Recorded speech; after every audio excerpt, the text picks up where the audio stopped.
quite a few people contact me from out of town. Maybe they're coming to town for house hunting leave, looking for a place to buy. Maybe they own a house here but now live out of state and they need to get their home ready to list. Either way, they need somewhere to stay. So this is a list of the top 5 hotels that I always recommend to my clients.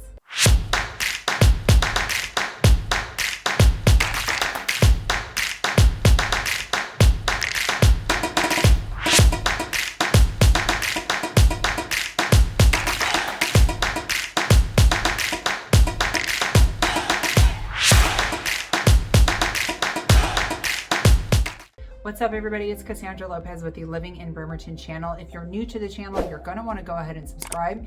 This channel is all about living in Bremerton, so whether you've been here for a while or maybe this is your first time here, be sure to subscribe, tap that little bell so you're notified every time I drop a new video, and you can reach out to me directly. This is my cell phone and my email. Be sure to call, text, or email if there's anything I can do to support your relocation to Bremerton, Washington. All right, hotels in Kitsap. So if you are staying in the Bremerton area, I always recommend either the Fairfield or the Hamptons. So those should be familiar names to you.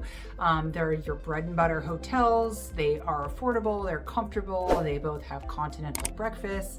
Location-wise, they are right by the Seattle ferry, about a block from each other. So walking distance to the ferry, walking distance to the shipyard if that's your destination. Also walking distance to a ton of restaurants and coffee houses. It's right on major bus lines, so if you need to take the bus somewhere. They also have ideal locations for rideshare services like Uber pickups and that sort of thing. So great places to stay either at the Fairfield or the Hampton if you are staying in downtown Bremerton. The cool thing is that if you're flying in, and like say you're flying into SeaTac, you can take light rail, which is the train, picks you up at the airport. So you take the light rail to Pioneer Square in downtown Seattle. You walk about 10 minutes and now you're at the Seattle ferry, and then you just take the ferry right to Bremerton. So you could actually get here without even driving a car. If you prefer a stay in Silverdale, the Oxford Suite is generally my go-to. It's more of an upscale vibe. They have really nice decor, really nice rooms. They have a pool. It's right on Dyes Inlet. It shares a parking lot with my favorite restaurant, Spiro's. That chop salad is to die for. And my mom stays there pretty frequently when she comes to visit because she doesn't like my dogs. And right around the corner from the Oxford Suites is the Best Western Silverdale Beach Hotel. The two hotels can literally see each other, they're like that close. The Best Western Silverdale Beach Hotel used to just be called the Silverdale Beach Hotel because that's what it was back in the day before they sold to Best Westerns. So now it's Best Westerns. So, but all us locals, we just still call it SBH, like Silverdale Beach Hotel. The cool thing about this hotel is they have this amazing patio off the restaurant in the back. So it's like full restaurant service out on the patio. So you could lounge in one of their like oversized chaises or sofas right on Dyes Inlet, southerly facing. So summertime is just gorgeous out there. You have your little cocktail or your little hors d'oeuvres or your little hors d'oeuvres or snacks or whatever. And it's just a wonderful experience.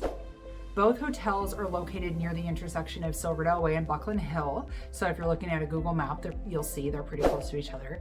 They're also really close to Old Town Silverdale. So Old Town has like a brewery, a couple of coffee houses. It's got a cool little park there. It's got a boat launch. It's got a pier. It's got all kinds of cool stuff. It has the most salons per capita than like, why is that even a statistic? I have no idea. Anyway, really close to that. And then also there is a trail that runs through Silverdale. It's an urban trail called Clear Creek Trail. And that starts at Old Town, but it picks up kind of throughout different places. There's different trailheads to pick it up and veer and meander and stuff. And these two hotels, the Oxford and SBH, are right next to one of these trailheads. Also within walking distance to many restaurants, many coffee shops, bus lines, same as downtown Bremerton. So you're good there if you don't want to rent a car.